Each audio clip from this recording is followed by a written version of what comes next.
Welcome to special analysis. నేను రమా మండువా. ఈ రోజు అనాలిసిస్లో భాగంగా మనం తీసుకోబోతున్న టాపిక్ ఏంటంటే, ఆల్రెడీ ఒక టైటిల్ ఇచ్చున్నాం, పవన్ పై విజయసాయిరెడ్డి పొగడ్తలకు కారణం అదేనా అంటూ కూడా మనం ఒక టైటిల్ ఇవ్వడం జరిగింది. ఇప్పుడు విజయసాయిరెడ్డి గత కొన్ని రోజులుగా తన యాటిట్యూడ్ మార్చుకున్నట్టు మనకు కనిపిస్తూ ఉంటుంది. ఆయన చూసినట్టు ఆయన మాట్లాడే మాటలు ఇక్కడ చూసినట్లయితే పవన్ కళ్యాణ్ని చాలా అద్భుతంగా ఆకాశానికి ఎత్తేసే ప్రయత్నం జరిగింది గత 2 రోజుల క్రితం ఆయన. అంతేకాదు పవన్ కళ్యాణ్ని చాలా విషయాల్లో సీఎం కావాల్సిన అర్హతలు కూడా పవన్ కళ్యాణ్కి ఉన్నాయి అన్నట్టు కూడా ఆయన మాట్లాడారు.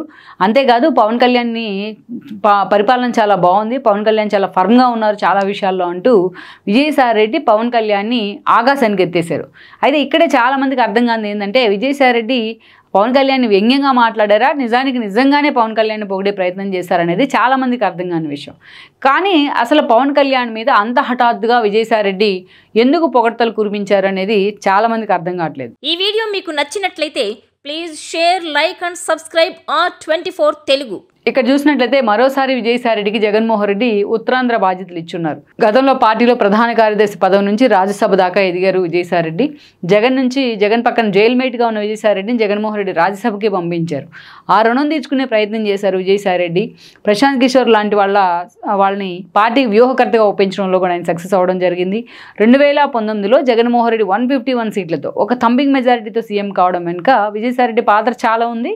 అది ఎవరు కూడా, జగన్ కూడా కాదనలేని వాస్తవం అది. అక్కడి నుంచి పార్టీ అధికారంలోకి వచ్చిన తర్వాత అమరావతికి వ్యతిరేకంగా జగన్మోహన్ రెడ్డి 3 రాజధానుల నిర్ణయం తీసుకున్నారు. ఎప్పుడైతే వైజాగ్ని ఎగ్జిక్యూటివ్ క్యాపిటల్గా ప్రకటించారో అక్కడ ఉత్తరాంధ్ర 3 జిల్లాల బాధ్యతను విజయసాయిరెడ్డికి అప్పగించే ప్రయత్నం అయితే జరిగింది జగన్మోహన్ రెడ్డి వైపు నుంచి.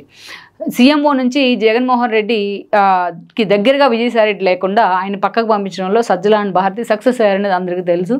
దెన్ విజయసాయిరెడ్డి ఉత్తరాంధ్ర బాధ్యతలను కూడా పర్ఫెక్ట్గా నిర్వహిస్తూ వస్తున్న క్రమంలో అటు ఎంపీ ఎంవివి లాంటి వాళ్ళతో ఒక ల్యాండ్ ఏదైతే ల్యాండ్ వివాదంలో వచ్చిన విభేదాలు కావచ్చు, అదేవిధంగా చూసినట్లయితే ఇక తన అల్లుడు వరుస అయిన శరత్చంద్రారెడ్డి లిక్కర్ మాఫియా వ్యవహారంలో అరెస్ట్ అయిన సౌత్ కింగ్ పిన్గా అరెస్ట్ అయిన వ్యవహారం కావచ్చు, ఇలాంటివన్నీ కూడా విజయసాయిరెడ్డి మీద బ్యాడ్ మార్క్స్ పడుతూ ఉన్నాయి. ఈ క్రమంలో జగన్మోహన్ రెడ్డి ఆయనతో దోబూచులాట ఆడుతూ వచ్చారు. కొన్ని రోజులు పక్కన పెట్టారు, కొన్ని రోజులు మళ్ళీ అనుబంధ విభాగాలు ఇచ్చారు, మళ్ళీ అంత హడావిడి చేస్తూ వచ్చారు.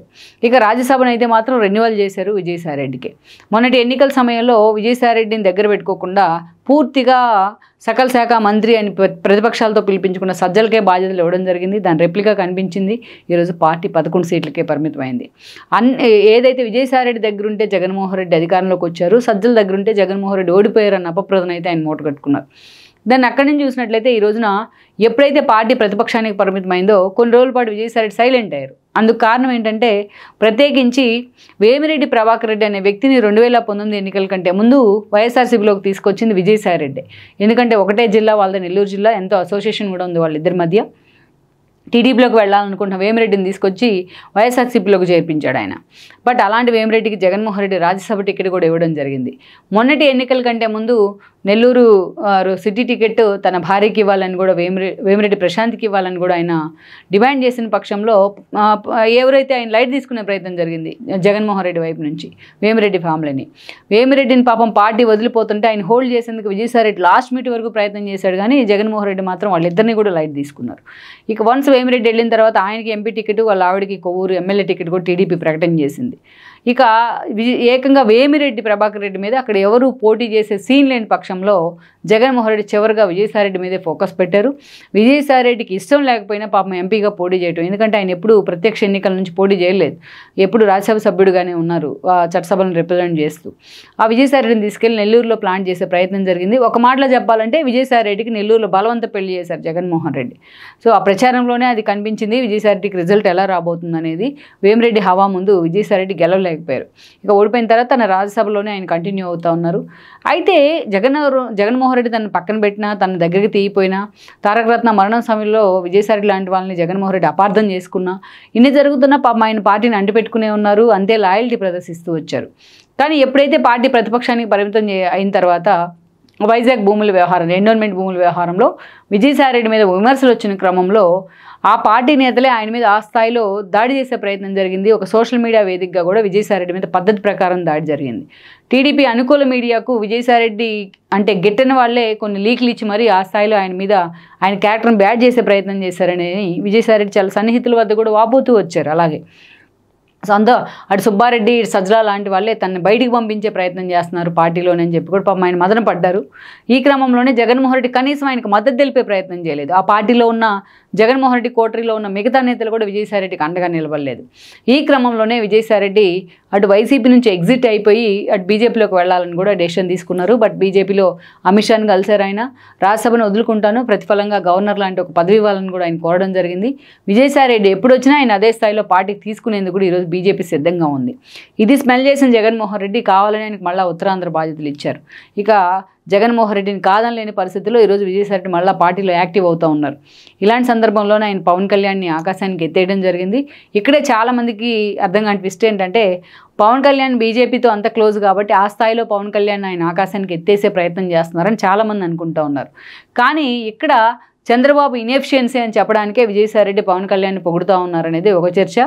ఇప్పటికే జనసేన నేతల్లో జనసేన శ్రేణులు టీడీపీ శ్రేణుల్లో కొన్ని విషయాల్లో కొంత డ్రిఫ్ట్ ఉంది. నామినేటెడ్ పోస్టుల విషయంలో కావచ్చు, ఎప్పుడైతే పవన్ కళ్యాణ్ అంత సీరియస్గా ప్రభుత్వం పనితీరుని ప్రశ్నించిన తర్వాతే ఇంత ఫర్మ్గా సోషల్ మీడియా మీద వీళ్ళు యాక్ట్ చేస్తున్న విధానం కావచ్చు, కొంచెం చిన్న చిన్న భేదాభిప్రాయాలు అయితే వస్తూ ఉన్నాయి. ఎక్కడైనా సహజమే అది. సో అందుకే పవన్ కళ్యాణ్ ఏదైతే కాకినాడ పోర్టు విషయంలో ఆయన సీజ్ ద షిప్ అంటూ కూడా ఆయన మాట్లాడిన విధానం కావచ్చు, చాలా ఫర్మ్గా కొన్ని విషయాల మీద పవన్ కళ్యాణ్ మాట్లాడుతున్న తీరు టీడీపీ శ్రేణుల్లో కూడా కొంత ఈ విషయంలో అయితే మాత్రం కొంత నెగోషియేషన్ అయితే ఉంది. సో దాన్ని ఎక్స్ప్లైట్ చేసే విధంగా విజయసాయిరెడ్డి ఈరోజు మాట్లాడారని కూడా చెప్తున్నారు. పవన్ కళ్యాణ్ చాలా అద్భుతం అని పొగడటం ద్వారా టీడీపీ శ్రేణులను రెచ్చగొట్టే ప్రయత్నం చేస్తున్నారనేది ఇంకో చర్చ. గతంలో వాళ్ళకి అలవాటే, చంద్రబాబు నాయుడిని తిడతారు, లోకేష్ని తిడతారు, జూనియర్ ఎన్టీఆర్ని పొగుడుతారు. At the same time Pawan Kalyan పెళ్లిళ్ళ దగ్గర నుంచి అనేక రకాలుగా ఆయన హ్యూమిలేట్ చేసే ప్రయత్నం చేస్తారు. బట్ చిరంజీవిని ఓన్ చేసుకునే ప్రయత్నం చేస్తారు. అది ఎప్పుడు కూడా వాళ్ళ ఫ్యామిలీల మధ్య చిచ్చు పెట్టే విధానం అనేది నడుస్తూనే వచ్చింది 5 ఏళ్ల పాటు. సో ఇప్పుడు విజయసాయిరెడ్డిని చూసినట్లయితే పవన్ కళ్యాణ్ ఆ స్థాయిలో పొగడటం ద్వారా అటు జనసేన శ్రేణులను ఓన్ చేసుకునే ప్రయత్నం అనేది మనం పక్కన పెడితే, బట్ టీడీపీ శ్రేణుల్ని పూర్తి స్థాయిలో ఆయన రెచ్చగొట్టే ప్రయత్నం జరుగుతూ ఉందనేది అయితే ఒక చర్చ నడుస్తోంది. ఇక అట్ ద సేమ్ టైం గత కొంతకాలంగా పవన్ కళ్యాణ్ బీజేపీ విషయాన్ని చాలా అనుకూలంగా మాట్లాడుతున్నారు విజయసాయిరెడ్డి. పవన్ కళ్యాణ్ చంద్రబాబు మధ్య ఉన్న బాండింగ్ని బ్రేక్ చేసే ప్రయత్నం అయితే జరుగుతోంది. గతంలో ఎన్డీఏ నుంచి టీడీపీ బయటకు వచ్చిందాక ఇదే స్ట్రాటజీని విజయసాయిరెడ్డి అమలుపరిచారు కూడా. సో ఇప్పుడు పవన్ కళ్యాణ్ని చంద్రబాబుకి మధ్య భేదాభిప్రాయాలను ఎక్కువ చేసి చూపించేందుకు ఆయన పవన్ కళ్యాణ్ పొగిడే ప్రయత్నం చేస్తున్నారనేది అయితే ఒకటి. బట్ పవన్ కళ్యాణ్ చాలా స్మార్ట్, పొలిటికల్గా తను ఎంత స్మార్ట్ అనేది మొన్నటి ఎన్నికల్లోనే అర్థమైంది. సో ఆయన ఎంతవరకు వైసీపీ ట్రాప్లో చిక్కుతారనేది, విజయసాయిరెడ్డి వేస్తున్న గాలానికి ఆయన ఎంతవరకు దొరుకుతారనేది కూడా ఒక పెద్ద అనుమానమేనా అనుకోవాలి. సో ఇప్పుడున్న ఈ పరిస్థితిలో ఎంత వాళ్ళు చంద్రబాబు నాయుడిని పవన్ కళ్యాణ్ విడదీయాలని చూస్తున్నా ఈరోజు వాళ్ళిద్దరూ బిహేవ్ చేస్తున్న విధానం కానీ, ఒకే వేదిక మీద ఇద్దరు ఆలింగనం చేసుకుంటున్న తీరు కానీ, వాళ్ళిద్దరి మధ్య పొరపచ్చాలు లేకుండా వ్యవహరిస్తున్న తీరు కానీ ఒక మెసేజ్ ఇచ్చే ప్రయత్నం అయితే జరుగుతూ ఉంది. మరి లెట్స్ సీ విజయసాయిరెడ్డి లాంటి వాళ్ళు చేస్తున్న ప్రయత్నం ఎంతవరకు వర్కౌట్ అవుతుందన్నది మనం చూడాల్సి ఉంది. ఈ వీడియో మీకు నచ్చినట్లయితే please share, like and subscribe R24 Telugu.